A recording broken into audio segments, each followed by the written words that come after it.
Hi everybody. Working on the old tractor today and thought I'd do a little bit of a video for you. The other day had a pine tree that was in kind of sorry shape blow over on my property and landed out in the field. And I had the tractor out moving the tree out of the field into the yard so I could cut it up because the field was just so sopping wet from the spring rain. Didn't fancy being out in the mud doing that, so I hooked the tractor to it, pulled it up on the grass, and she was just doing fine, lugging away like she usually does. But got the tree cut up. I took off the 3-point boom and got my trailer out and was doing odd jobs with it and putting everything back away, trailer and everything away, and she started running a little rough, and got it back in the barn and really didn't have time to mess with it too much. It sounded like it was a carburator, float maybe an issue because it almost like it was running too rich. But like I said, it's been a long day and I just didn't have my day was about over with, so I had to put the tractor back away and work on it later. And it's been about 2 weeks, but got back to working on it and started it up and got it to start. It's really hard to get it going, and was out pulled it out of the barn and was just working on it, trying to figure out, thought it was carburetor issue, and no matter what I did to the carburetor, nothing seemed to help. And came around to this side, to the ignition side, and was kind of looking around everything, felt the coil like I'm feeling it now, and the coil was really hot, and it shouldn't be that way. And the two things that can cause that is this has an internal resistor built into it. It's a 6-volt. And the heat can be coming from that, meaning it's not getting all the spark out, or the spark's hard to push out. And when it does that, the spark doesn't totally get all the way to the cap. It's kind of hard to explain. There's a residual heat left in there, and that builds up over time. And that'll cause excessive heat, which all this is a bunch of wires, thin wires wrapped around one direction, and the internal is wrapped around another direction. And heat's the enemy of a coil. When they overheat, they're going to fail, or you're going to kill the lifespan of it, one or the other. And was back to back in the barn, limped it back in the barn, trying to figure out what was making the coil overheat. And when I put in the new distributor, it was about a year or so ago, I guess, maybe not quite that long. All the parts were there in it. I wasn't too impressed with the condenser. The points seemed okay. The cap seemed okay. The rotor seemed, things seemed okay, but they didn't seem like they're the heavy-duty type that I like. But I went ahead and put it in, and it works okay. It worked okay, put it that way. But kind of researched what could be causing the resistance. I checked this coil coil wire over to my distributor cap, and it should be between 3 and 5 ohms, and it tested okay. It was about 3.5. I checked my plug wires, and the longer one here was about 1, the shorter ones were about 1.5. I figured that was about normal. I took off my old distributor cap and checked the top and the bottom points, and lo and behold, they were kind of out of specs. And I checked my rotor from the top to the outside of it. It seemed okay, but my rotor, the edge of my rotor had been arcing. It was black and all the points inside the distributor cap were black, like it'd been arcing. And I measured my distributor, there's a copper end to it. I measured that with my calipers, and I had a new one, a heavier one, that I had been using before this, off the old distributor, and I measured it, and the old one was slightly longer.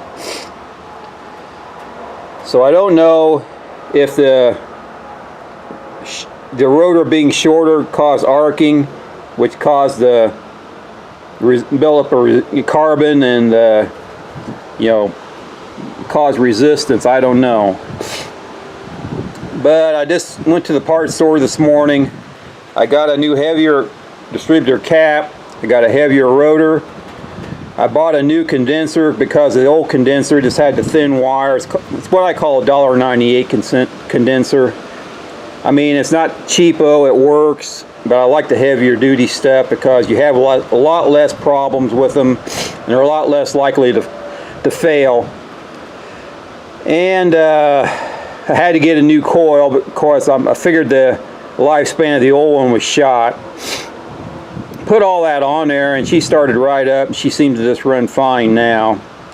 Also oiled up my mechanical advance while I was in there. I've been kind of keeping an eye on those since my failure last year, but put it all together. She seems to be doing a lot better now. The one other thing I thought of was I had put the new alternator on there last year also, and I was thinking that maybe this one wire runs up to the positive post on the battery, and the wire over to my key ignition comes off the same post, and then from the key it feeds down to the coil.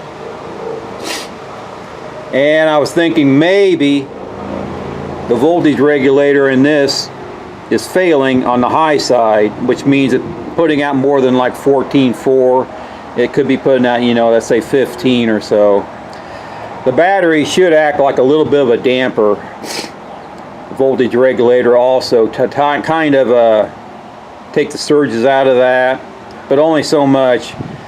And also with the key coming off the same pole, if they're all attached to the clamp to the battery post, it's possible that the alternator juice is running straight over to that wire up to the key and not even going through the battery. Was wondering about that, and if that had been the case, like the new alternator was bad, I probably wouldn't have been too thrilled about it, but that's another possibility. But as it turned out, she runs really good now, for now anyhow. I went ahead and hooked up to the mower today, greased the mower all up and got it hooked up, and went out and gave it a little test spin to check out the tractor and the mower, and both seem to handle it just fine. I did a video on it. This mower's from China, called AgMate, and I have been pretty tickled with it. I mean, it's not perfect. I've had people ask me how high a grass you can mow with it, like can you mow weeds and stuff, and this is a heavy duty mower, don't get me wrong, but it is not a bush hog. And occasionally, I have a strip where some lamb's quarter or foxtail gets kind of tall, and you can back up through it or drive through it, and it'll bog down the tractor some because the stuff's tall, but it'll chew it up pretty good. I usually raise the mower up an inch or two, higher off the ground all the way, and skim over the top half of the stuff, then do another trip with the mower down, and it's easier on the mower and on the tractor, and it'll take care of it real good. I mean, it's not a bush hog though. The spindles on it are regular, I'm gonna say a heavy duty lawnmower type. They're more like a lawnmower type than a bush hog type of spindle. And the blades are just a regular super heavy duty lawnmower type of blade that got one laying over here, I believe. Yeah, I do. This is the blade, if you can see it very well. It's about 20, what are these, 21 inches? I forget.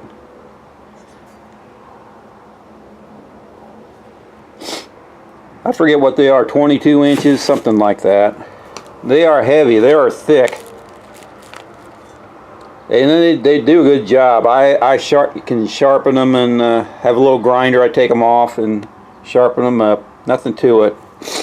There's 3 on the mower. One in the middle towards the front, and one on each side in the back. They're farther, a little bit back. But it's too windy to go outside and talk. You'd never be able to hear me. I went out and mowed a little bit with it. I didn't need to mow today at all, really, but went out just to test it, like I said. And she did just fine. I mean, I did a video on my tractor mowing the one time, and I guess I wasn't thinking, but the amount that I mowed that day, and I forget how long I was out there mowing, maybe 10 minutes, I don't know. I did about 1/3 of an acre right here in front of my barn over to the field and out to the road. And it doesn't usually take me that long to mow my property. I have a culvert down the road. I mow down the side ditches to it. I mow on the other side of the road also. There's a culvert on the other side of my property I mow down to. Altogether I mow about 3 acres. And if everything goes right and I don't get interrupted or some type of breakdown or stop to go to the bathroom or whatever, it's about an hour and a half. And I'm pretty pleased. That's pretty good for this machine. And this 13-gallon tank, I believe, 14-gallon tank in my little tractor. And I can mow about 3.5 times before I run it out, if I start with it completely full. But this mower has been pretty, I've been happy with it. I did look at John Deere. I looked at Bush Hog. They make a finish mower. In fact, this reminds me of the Bush Hog mower. It's a kind of a knockoff Bush Hog, I would say. I hate to say that, but they look a lot alike. The way it floats is a little different on the 3-point hitch, but they're compatible. And I also looked at Tractor Supply. They sell a county line or a country line. I forget who makes it. But for the price, you can imagine Bush Hog and John Deere were the highest. County line was reasonable. This was a lot less, but this is the one I could not lay eyes on personally. I had to go by what people said on the internet and pictures. But I took a chance and paid a lot less for this. And boy, I tell you what, she's I don't know how to say it. It's well built. It's every bit as well built as the Bush Hog. And I'm not putting down the Bush Hog. The Bush Hog was just way more expensive, and I can't. In some cases, I'll buy American when I can, but yeah, I can't afford to pay their kind of price. I'm not that rich. But after I did the mowing out here, I'd run the tractor about 15 minutes or so. Got off the subject there. I came back and was feeling the coil after that, and there was warmth to it like it's supposed to be, but it didn't have that red hot. Before I could barely put my fingertips on it. But hopefully I've got the problem licked, and hopefully if you run into the same kind of problem, that could be the answer. These are the resistance builds up in these plug wires after a while, and the cap, and the rotor. I mean, it's just normal wear and tear. This shouldn't have failed that fast, that cap and that rotor. I got the suspicion they were just, you know, maybe on the cheap side, or it was a fluke thing, who knows. Thing is, they're fixed now, and I'm happy.